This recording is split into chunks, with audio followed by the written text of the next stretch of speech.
Again, neither of them knew any of this just about 3 years before, but they learnt the skills and made a income of $240,000 in that month. Hey guys, it's Mike from Make Time Online, and today we're talking about 25 proven ways to make $1,000 plus a month online.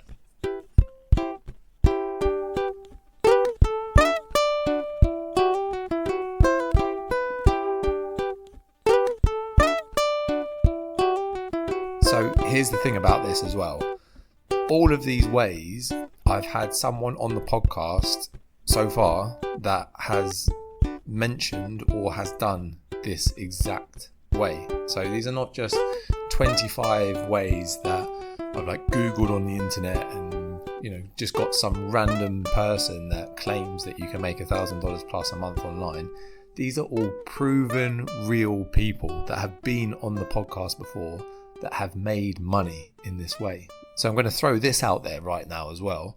Is none of the people that I've had on the podcast are like rocket scientists, or they're not super genius, or there's nothing really special about them. Yes, there is something special about them in the sense that they've all worked hard, or they've learned things and they've done things that other people are maybe not willing to do. But none of the things that they have done was taught to them at school or handed down from their parents, or basically they haven't had a leg up. They've all gone and done this themselves. This is all things that you can go on the internet right now and Google or YouTube and find out everything you need for free. Funny enough, I actually was listening to a podcast the other day. I think it was Pete McPherson on Do You Even Blog, and he has I can't even remember who it was. Oh, it was the guy from Stacking Benjamins, Joe Sol Sehi, or whatever say his name. He was on there and he was kind of talking about podcasting and some tips on podcasting. And what he actually said is it's not a good idea to do a list post on a podcast, which is kind of technically what I'm sort of about to do.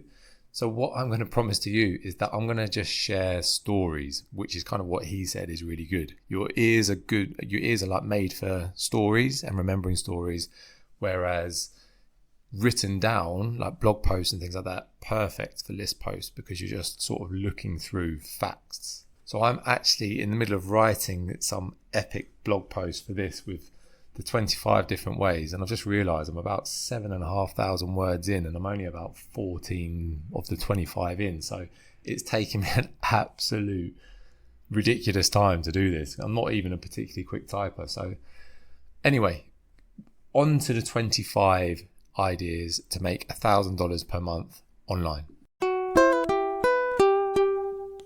Just in case you've never listened to the podcast before, or you're not really sure, why would I even want to make money online? I'm just going to share a few examples of the lifestyles that some people have been living life on their own terms, that have been on the podcast. So there's been someone that has retired early and just island hopped and kind of gone all over Southeast Asia. And that's just kind of the thing that they were interested in at the time. So that's how they've lived their life. I've had someone on the podcast who has been traveling in an RV and just traveling around that van life kind of style, just going around where they want, living life however they want. I've had people that are making hundreds of thousands of dollars a month on the podcast before, who can basically do whatever they want, but they're still at a stage where they're hungry for growing their business and setting it up to sustain them for the rest of their life and be able to do whatever they want.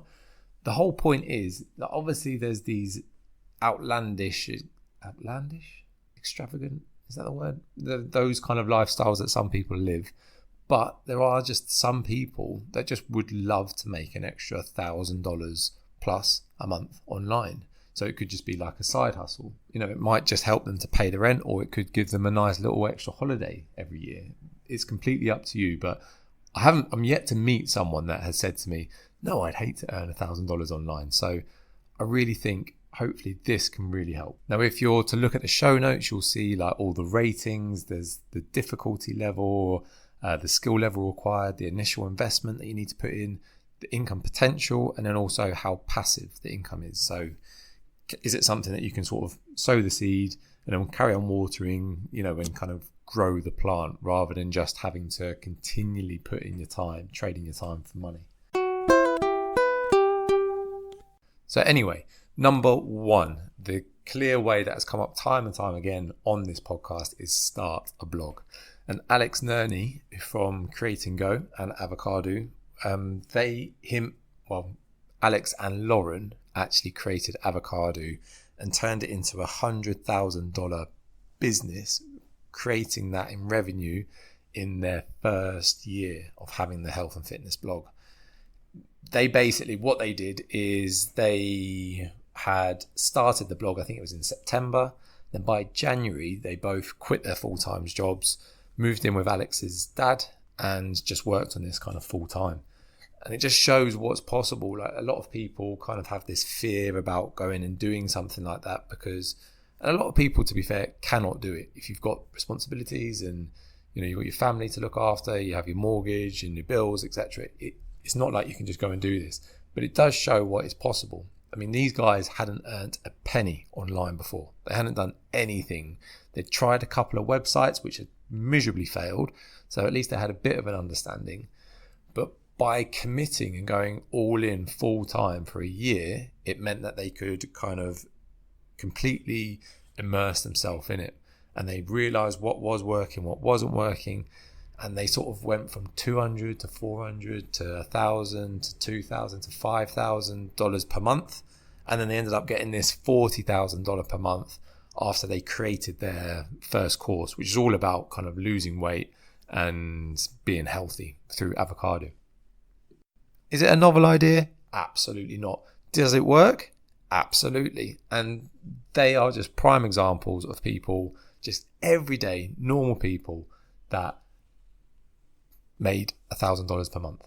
Well, much more than $1,000 a month. And just they're now making about $150,000 every single month on Clockwork. So it's absolutely crazy what you can scale it up to. Number 2 is affiliate marketing. And this is actually something that Alex and Lauren did use on their blog, but there are some people that deliberately set up their blog or a website to use affiliate marketing. And in fact, you can actually use affiliate marketing without even having a blog or a website. But I'm just going to talk about a couple of guys, Jeff and Ben from Dollar Sprout, Breaking the 1%. They are just such cool guys, and I've really enjoyed that chat with them because they were two people. So they sort of did the same kind of thing. I think Ben carried on working, but Jeff quit and went kind of all in.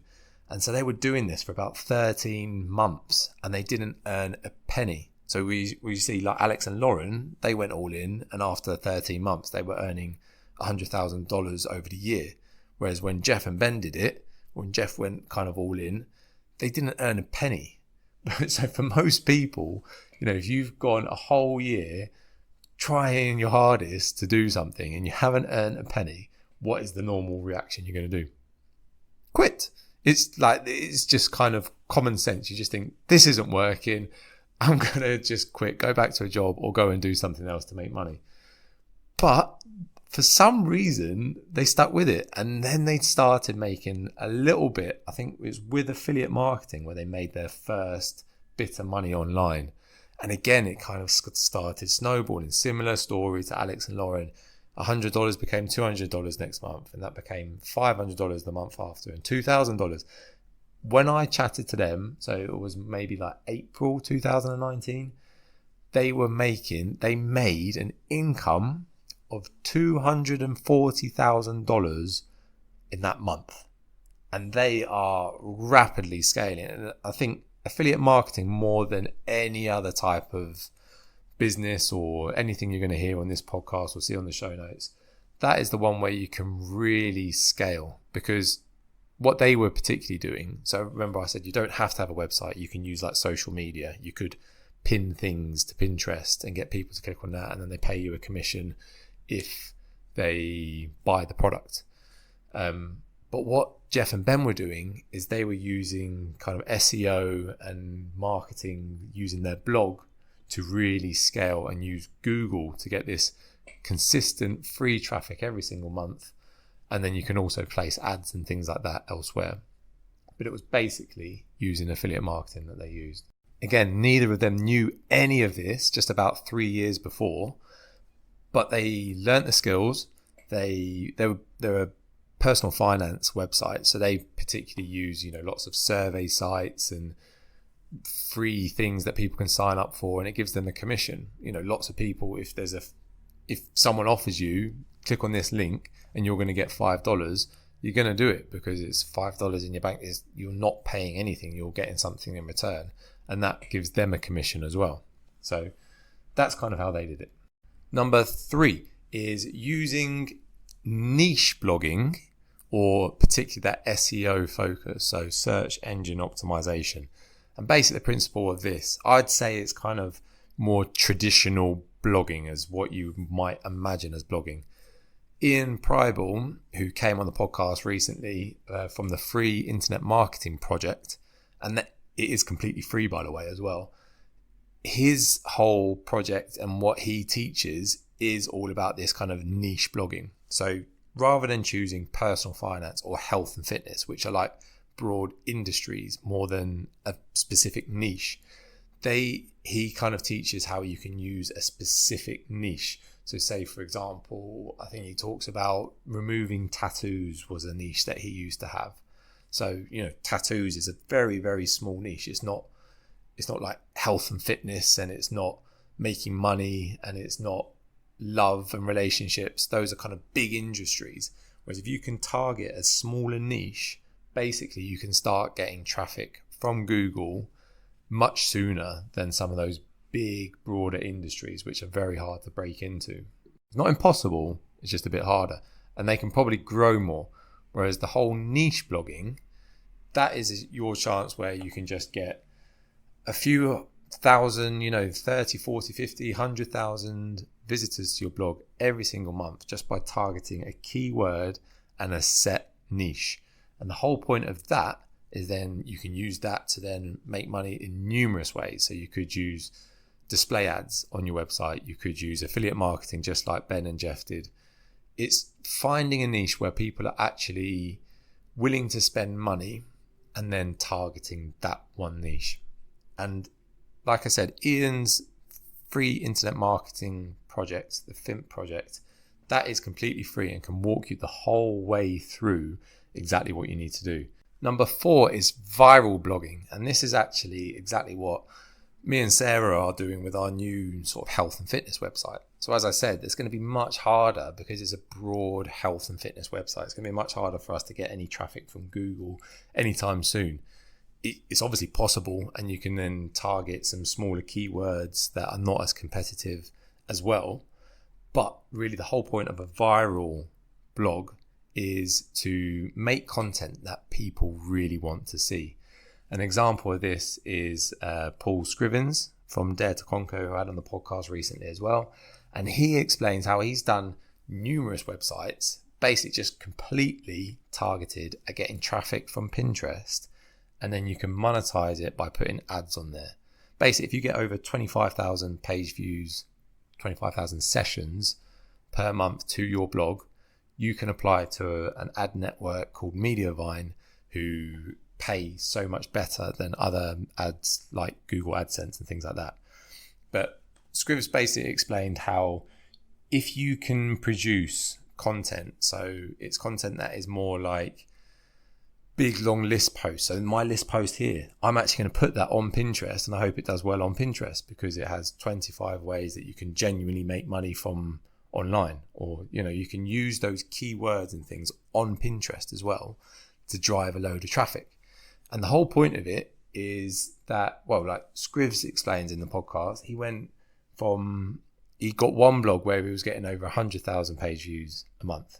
And then he tried another blog and he got 500,000 page views a month. And he tried another blog and he got 300,000 page views a month. And he was just doing the same sort of thing. He was just putting how-to posts or those big ultimate guides, and then big list posts with clickbaity titles that people like to see. And the whole point of it is that people see it, they pin it, they share it, they click on it, and your blog gets traffic, and you can just monetize it with ads. And then again, later on, once you start earning that income, then you can change it. You can add affiliate marketing or email lists and all of that sort of stuff. But to start with, it is just viral blogging. Get viral content out there, get the traffic in. So number 5, this was actually a brand new method I'd ever heard when I spoke to Eleanor Kane on the podcast. Now, Eleanor, just to give you a bit of a background, she had twin babies, and I think they were about 1 year old when she realised she didn't want to go back to work. She wanted to be able to spend her time with her family, at least have more control over her time. She didn't mind working. That wasn't the issue. She just wanted to have more control, and she didn't want to have to sort of report to an employer every month. So she decided she was going to learn about making money online. She actually started with freelancing, which we'll get to a little bit later. But what she ended up doing is creating lots of different blogs, similar to Paul Scrivens, I guess, in a lot of ways. And she actually did have a viral one as well. But she realized she actually then created what is called a contributor blog. So number 5 is contributor blog. And the whole point of that is that if you can get a blog that is getting a decent amount of traffic, let's say 10,000 page views a month, you can then you can get other people to kind of guest post on there or contribute or regularly post on there, because it helps them get exposure to either their blog or whatever it is that they're talking about. So obviously for this way, you do need to make sure that they're in the same kind of niche. So she was focusing on the mummy niche, and she had a huge community, I think 11,000 people in her Facebook community. So she was offering this out there in that community, and people were more than happy to write there, which can give links back to their website or whatever it is that they wanted to get back for that, to get more exposure and things like that. And it's basically completely hands off. She doesn't really have to do anything for the website. She just checks the posts. I think she checks like their first couple, and then if she's happy with them, she adds them onto WordPress, and they're away. They can just post articles for her. So it's another way that you can kind of create this income without necessarily having to trade your time for money. It's setting things up. Yes, it might take some time, but then once it's set up, it's pretty much going. And that can make $1,000 per month easily plus.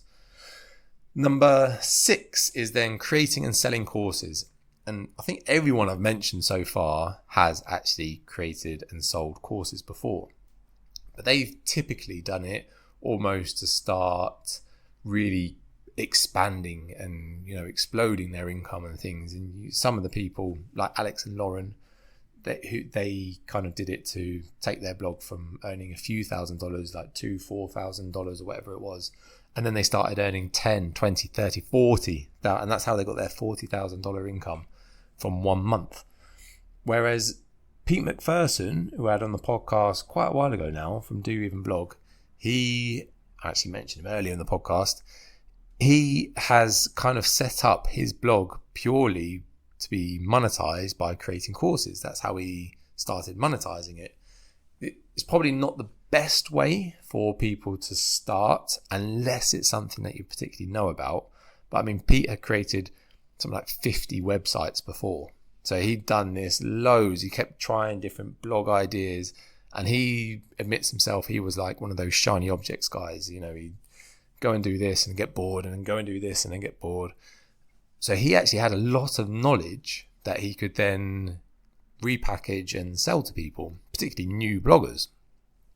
However, it doesn't mean you have to create these courses that cost $100, $200 or $1,000 for a course. You could just create, it maybe it's something like how to knit, knit a jumper. If you know how to knit a jumper and you can put that into a book or maybe even an online course showing someone how to do it, the step-by-step process or whatever, if you find a market of people that are interested in buying that and you can put it in front of them, then you can start making money from just creating a course, putting it online, and particularly more so than, I wouldn't say more so than any of the others, but it is one of those ones where you can create unlimited courses and you can set the price. So there's an unlimited amount of money that you can make from it. Number 7. And so this one we kind of have touched on, but it is different. I technically haven't really had someone on the podcast that really focuses on this. And this is affiliate marketing business using paid ads. Now, again, most of the people that I've spoke about have almost definitely used paid ads, and they almost definitely take them to a website which either uses affiliate marketing or it might even be their own course or product. However, there are some people that just purely do affiliate marketing using paid ads. And let me just give you an example. So if you go onto a website such as ClickBank, you can find loads and loads of products on there which you can become an affiliate of straight away for free. And if you can get people to click on your link and then buy the product, you receive a commission. That's all you need to do. So you could just put it on Facebook and hope that a friend clicks on the link and buys a product, but then that's kind of like spamming your friends and family. Who wants to do that? So the whole point of paid ads is then that you can actually then target a specific niche, a specific audience. So let's just say, for example, Facebook, you can actually choose who you want to see your ad. You can choose their interests, you can choose their age, you can choose their gender, you can choose what country they come from. You can get really, really specific about who you want to see your ads. So if you can get a product that you can put in front of a very specific group of people, your chances of them clicking on the ad increase. So you pay Facebook, or it could be Google, it could be Instagram, YouTube, you pay them X amount of money for them to promote your ad on it. And you will have seen this on all of these social media platforms. YouTube, you see it all the time. The ads come up all the time. So people are pretty used to it. But if it's something that catches your eye and it's something that you really are interested in, and again, that's typically going to be health, wealth, relationships. Those are the three big ones online where it can really grab people's attention and then it makes them want to click. If you can do that and you can find a way where, say you have a budget of $50, you spent $50 on your ad, you get 100 people to click on your link, and out of those 100 people you might get 2 people that purchase the affiliate course. Now if you make $30 from that affiliate products that you're promoting, that means you've just gained $10 because you've paid $50 for the ads and you've gained $60. So you've just made $10. Now there's no limit to how much you can actually spend on the ad. So then it just becomes a case of scaling it, and you haven't even created a product. You've done nothing. All you've done is put an ad onto one of these networks. Now I'm making that's really oversimplified what I've just said, and it's definitely not as easy as what I've just made it sound like. It's actually very hard to even get people to stop and look at an ad. If you think, when was the last time you clicked on a YouTube ad?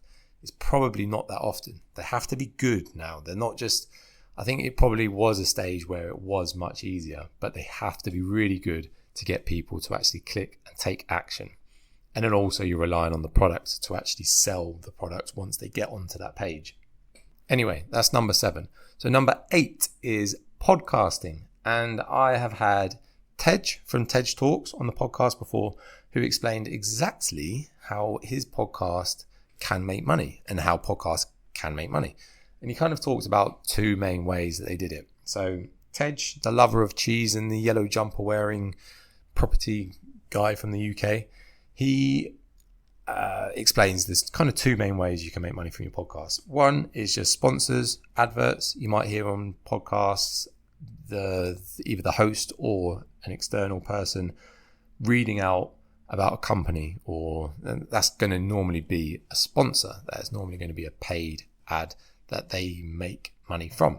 But also the second way, which is a bit harder to measure, but it can be possible, is by building up trust. You're building up trust with the people that you're speaking to. So anyone listening to your podcast, like you listening to me, my podcast right now, yeah, you driving, no, I mean you jogging, I'm guessing, I don't know what you're doing, but you might be jogging, you might be in the gym, whatever you're doing, I am building up a relationship with you right now, whether you believe it or not.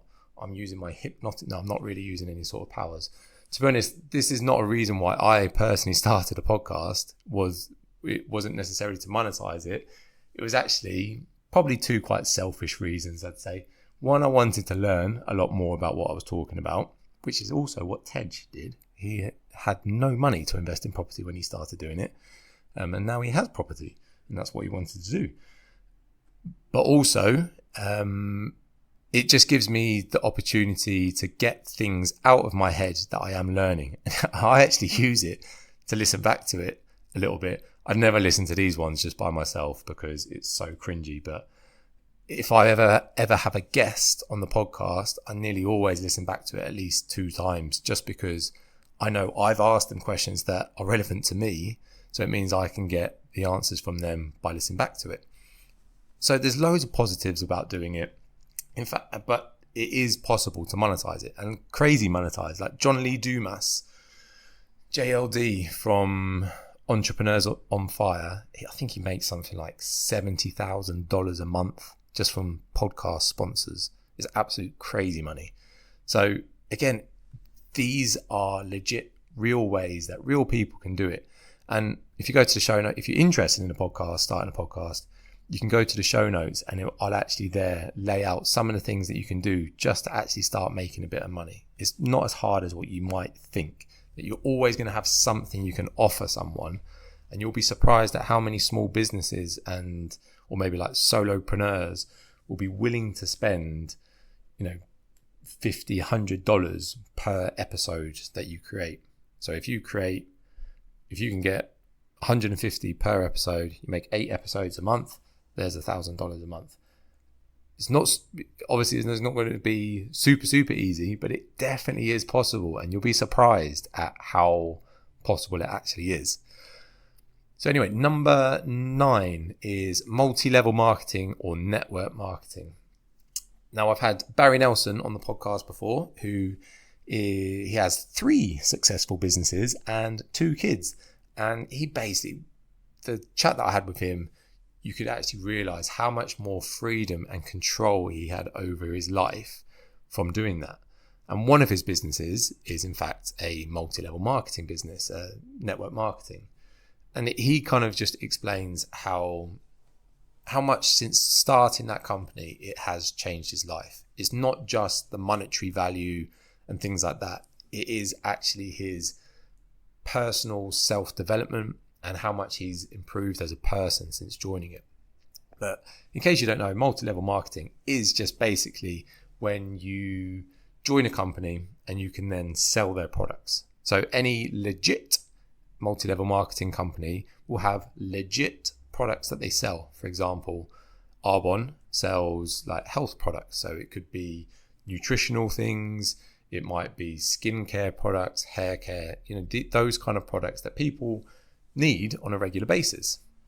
So that is how they can make money in one way. But then there's also another way where if you recruit more people into the business, then you can get paid either commission from their sales that they make, or you can get these crazy bonuses. And they're always super complicated and almost impossible to actually work out how you actually make money.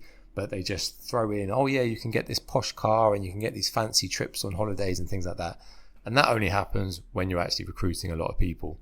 So there's kind of 2 ways that you can make money from it. But there are legit ones that are ones which really do help. And they will improve your personal development and get you out your comfort zone and be able to.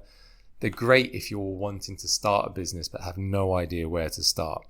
But do be aware there are a lot that are still massive pyramid schemes, and they basically don't really sell an actual product, and they're just a scam. Again, you get all of that on the show notes. Wow, this is taking a really long time to do. So we're on number 10, which is dropshipping. And I'm only going to say a few more, guys. I'm only going to say a few more because some of them towards the end are kind of all encompassed under one guy's story, Grant Sabatier, who's done 8. But anyway, number 10 is dropshipping. And this is all about, these are different ways that you can sell things online. So those other ones are typically like online businesses or, ways that you can just do things purely online. Whereas these next few will kind of involve physical products rather than just digital products. So dropshipping is this huge thing which has become really popular over the last few years. And first of all, I just want to explain the difference between dropshipping and Amazon FBA, because you may have heard of both, but you may get a bit confused. Basic dropshipping, you don't have to ever hold any inventory or stock. I don't know if I said that right. Amazon FBA is where you need like an Amazon warehouse, or this warehouse where you invest in certain products, you store them in the warehouse, and then you ship them on. Whereas drop shipping, you're just like the middleman. You connect a supplier to a customer, and you will take the difference in profit. So obviously, if you can get a supplier that sells to you wholesale, you sell online worldwide retail, and you make the difference. So Jeremy Ong from Hustler, who I had on the podcast and is actually coming on again very soon, he explains how he started making $60,000 a month from a drop shipping vape cigarettes company from Singapore. And at the time, Jeremy was working something like 12-hour days, and I think he was earning $600 a month. Then within a few years, he's gone to earning $60,000 a month and working whenever he wants. So, this just shows, again, he says it himself, he's nothing like particularly special. He came from a traditional Southeast Asian family who were like very much go to school, go and get a job. And he's done it himself. He's found this way himself of learning how to do drop shipping and turning it into a successful business. You don't need to be a genius. All you need to do is commit to it and give it a go and learn as you go. You're going to have to learn stuff to do any of these things, but it's all there. All this information is there on the internet for anyone to learn. You can learn it for free if you really want, but that's going to take longer. Whereas if you find a course, you can pay for that course and you're going to get more things in the right place. But obviously the hard bit is finding the right course. Anyway, number 11, sell things on eBay. These two guys, this was one of my favorite chats with Rob Stephenson from Flea Market Flippers. Their story is just my favorite story ever, because if you're listening to this and thinking, oh yeah, but I can't do that, or yeah, there's always an excuse. There's always a reason why you can't do something that you think, oh yeah, no, I couldn't do that bit. But this one, there's no excuse to not be able to do it, because you don't need any money. You don't need anything to start. They literally have found a chair on the side of the road or in the trash or something. They found it. They got a chair for free. They sold it for $50. With that $50, they bought two $25, I can't remember, it was like bikes or something, and then sold those bikes for like $100 each. They're now up to $200 from nothing. So they've got $200 in their pocket from nothing. In 1 year, their aim, and they are on track by the end of this year, to make over $300,000 and buy a rental property from that one chair that they found for free. And all they did is get these things, put them on eBay and sell them. That's all they did. I'm sure you have heard of eBay, or if not, you've probably even sold something on eBay or bought something on eBay. But the whole point is really simple. Keep it really simple. You buy things locally at a discounted price as much as possible, and then you sell them worldwide for retail price, and then you keep the profit. And it's pretty much as simple as that. Their whole story is amazing. Definitely check that podcast out if you haven't heard that one already. So number 12, should I do, I'm going to leave that one for a minute actually, because that links with Grant Sabatier. So number 13 is become a virtual assistant. And this is from Drew DeBoff. So I had a chat with Drew, who is a 21-year-old college student who had made $25,000 in 6 months. This is while he's still at college. And this is the kicker.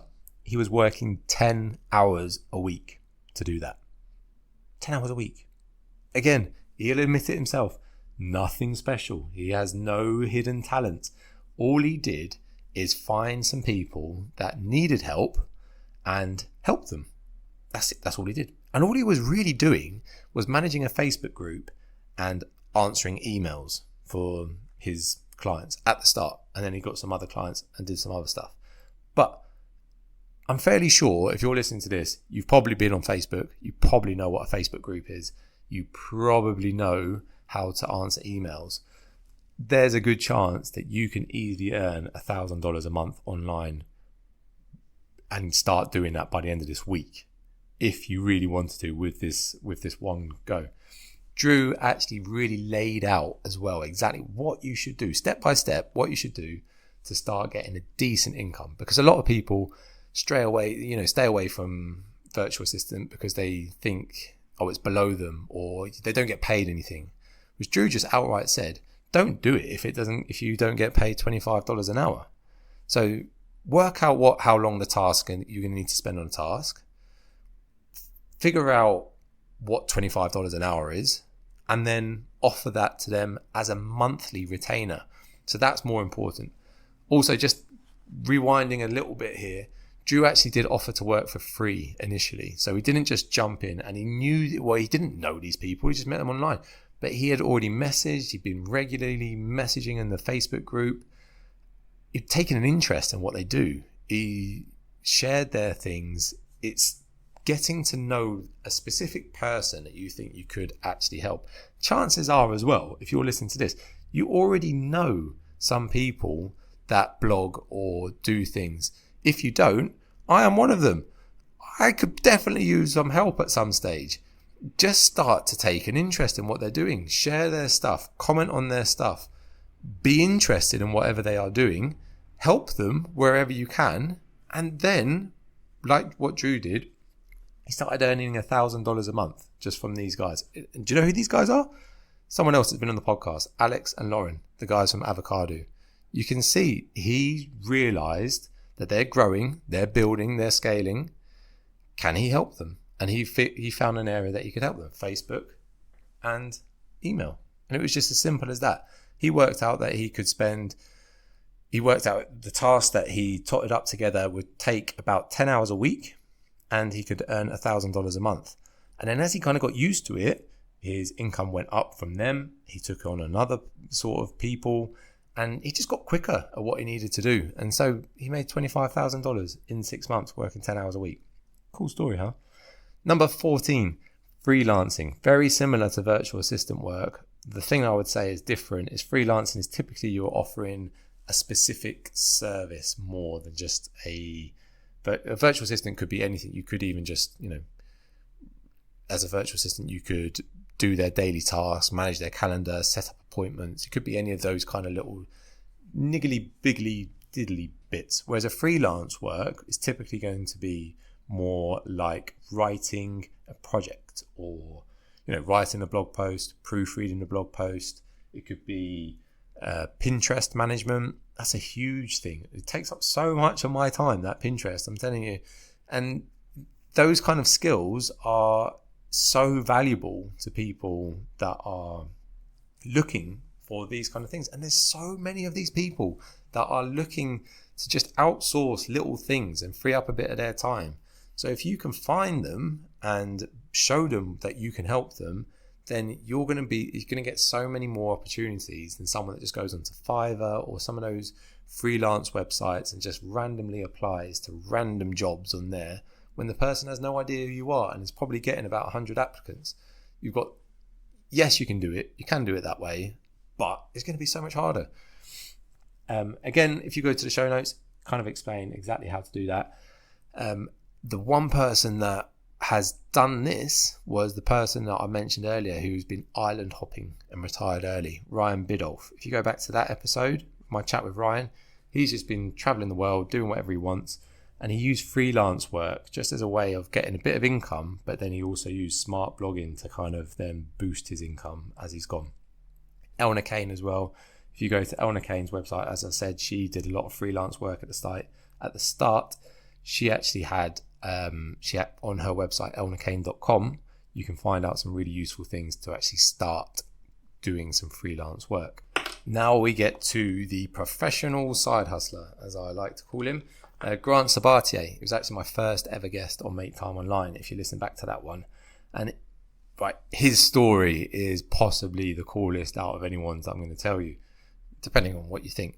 But he went from having $2 in his bank account to over 1 million in 5 years. And he did not have a high paying job. He had a normal, regular job.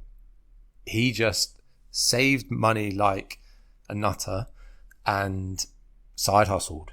He, in fact, in this list of 25 things, I mentioned Grant 8 times. That's how many side hustles he did in the space of 5 years. So he just really focused on ways that he could make money, and he just has a natural knack at seeing it. But again, he wasn't taught any of this stuff. He was just a completely regular guy. I think he was about 25 years old when he realized he didn't have a clue what he was doing with his life. And that's when he started really taking it seriously and doing lots of stuff. So not one thing that Grant did, I've kind of lost track of the numbers, but he bought and sold Volkswagen campers. You know, the VW campers, the really cool ones like on Scooby-Doo and things. That's one of his side hustles. People like them. He just knew how to buy them and he knew how to sell them. You can Google it and find out exactly how to do that if you want. But another little way that I put in there as well is we met some guys in Malaysia. Yeah, Malaysia. When we went last year. Hopefully we're going to go this year again because it was so cool. But we did a scuba diving course there, and a couple we met had basically rented out their house and were traveling the world.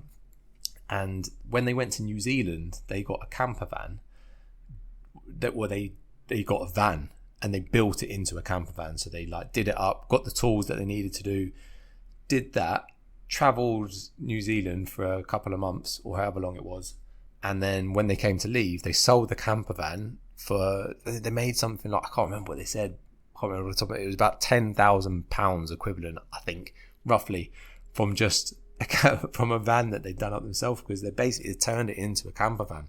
So that's just another awesome side. I mean, I'd love to go and do that for a while. Just doss around and learn how to make a camper van out of a van. Just use YouTube and find out how to do it. There's so many things. But anyway, that's another one that they did. Where are we getting up to now? So Grant, his second one that he did, running ad campaigns. So he started actually learning all about Google Ads just when they were coming in. And that was kind of what he did. That's another thing where you need a certain level of skill to do it, but you can learn about it. He just learned about it for free on the internet. Writing white papers. Now that's going to be a little bit more tedious, but that's another side hustle that he did. Survey sites, I didn't mention earlier, but what I briefly mentioned about Dollar Sprout and Jeff and Ben, $240K a month, guys. If you go on to survey sites, you can actually just, within the next half an hour, you could have made about $40 just from signing up to the 15 legit ones that I have on my website. They hand out money to you to sign up. I don't really know why. I guess just to get people involved. They need people for market research. So surveys, companies pay people to learn things about what the market thinks. So you can then sign up to those. They'll send you emails. Great tip. Use a separate email address for that one thing. So it's all surveys. And when you go in, you can just go bang, bang, bang, bang, bang, and just bash out a load of surveys in one go. You're not going to earn $1,000 a month from survey sites. I don't care what anyone tells you. Some people will tell you that. You're not going to do it if they're legit. But you could easily earn $200 a month if you really commit to filling out the surveys. You don't need any skill to do it. You literally give your opinion and click some buttons. Super easy. Another one Grant did, dog walking, pet sitting. I guess it's technically not completely online, but you can certainly find it online and use apps and things to find those opportunities. Then he also did domain flipping, so buying and selling websites. There's flipper.com where you can do that. This is probably Grant's biggest side hustle. He said he just found, he was really good at SEO and certain things and building up websites in a certain way. So he found that was really good. It's almost like a property. If you think of the website, a web domain as a property, you can then refurb the website by improving its SEO, writing some articles, whatever, and then selling it for more money. And then another one that Grant did was build websites. So again, he knew how to build websites. If you can make a blog, again, if you're listening to this, then there's a slight chance that you already have a blog, which means you already know how to build a website. Lots of companies, small businesses, big businesses need websites. So if you can make them, and what Grant did, this was amazing, this story. He made $50,000 in 4 days. And he didn't do it just from knowing nothing. So like taking a cold start, run up or whatever. He warmed himself up. So he found this one, he did like a law firm website. And he found this one little one where he made about $500 for just making him a website. But what he did is he spent loads of time really understanding what he wanted on his website and making it absolutely spot on for his first guy. This first guy who paid him $500. Once he did that, he then found bigger law firms who also wanted a website. Grant basically already knew exactly what to do, could whip out a website in 4 days and charge them $50,000. And these people would happily pay double, triple what they paid Grant. He was kind of like undercutting some of these bigger companies, and that's how he was getting the opportunities. But you can't just start doing that without knowing anything. But it's definitely something that you could sort of look into. If you enjoy designing websites, if you enjoy like the whole code, if you can do a bit of coding, you don't have to code to build websites, but if you can do that sort of stuff, then that might be a perfect opportunity for you, which not many people will even be like tapping into that much. And then there are some other business opportunities, such as Riaz Shah, who I had on the podcast before. He promotes his events company just using his online marketing knowledge. So he generates over $20,000 a month just by promoting his events company. And then also you can build a personal brand. So again, we talked about Tej earlier with this podcast. If you build that personal brand, that is technically a way for you to earn money. And it's not as easy to measure, and that's what Tej talks about in the podcast. But there is this undeniable like way that it can help you, and particularly what he was doing with UK property. Everyone knows him in UK property now. So if he needs a deal or if he needs something to be sold, he has so many contacts and so many people that know him. He puts a thing on Facebook, uses the internet, and he can sell the deal or whatever it is that he's doing. He's just got so much more bigger network. And then there is also investing. Grant Sabatier talks about investing in index funds. Also, hopefully I'm going to get a guy, Andrew Hallam, who I recently met here in Qatar actually, and he does the whole travel in the RV, van life sort of living all the way down the west coast of America last year, and I think he's going to South America this year. But the whole point is, index funds are absolutely, by far, if you're interested in investing in the stock market or paper assets and you don't know what index funds are, please go and look at them. In fact, I've done a 3-part podcast on it before, because personally, I don't know whether we're going to have a pension by the time that we get to retirement age. I'm 30 now, I'm 31. I just turned 31. I don't know if it's even going to exist, but just the way the financial system is right now, index funds are going to continually grow over time. So please do check it out, how to invest in index funds. It's almost a guaranteed return of 7% income a year, I should say. But there's such a good, cool little way that Grant shows how you can use it, and use it as like this ultimate strategy to retire early. He basically now, with his pot of like 1.25 million, he makes $50,000 every single year that he can put into his own pocket and live off. And his pot continues to grow every year to allow for inflation. You can find all that out in those podcast episodes, though, all in the show notes again. Also, you can invest in property, or you can invest in like a friend and a startup, all through doing things online. And again, it is something where we've had Grant Robe and Safe Thursey who are UK property investors from England, but they talk about how social media and things like that can really help you to scale your property portfolio and your property business. Wow, that was a long one. I didn't expect it to go on that long, but basically all of these people are completely normal people, as you can probably tell. They all have such a normal background. There's nothing special about any of them. They've just chosen one or two or multiple things that they wanted to focus on and gone after them and learnt about them and done it. the information is all there for you on the internet, and all of these methods can make $1,000 plus a month online. If you do want to learn more about it, go over to the show notes where it will have all of the information, including things like how difficult it is to do it, if you need initial investment or income, and the skill level that you're going to need to actually produce that $1,000 a month. It's all there laid out for you, so I really do hope it helps you guys. Thanks for listening in to this episode of Make Time Online. Be sure to subscribe to our podcast so you don't miss any future episodes, and please take a moment to write a review for our podcast in the App Store. Keep changing for the better, guys. Take care.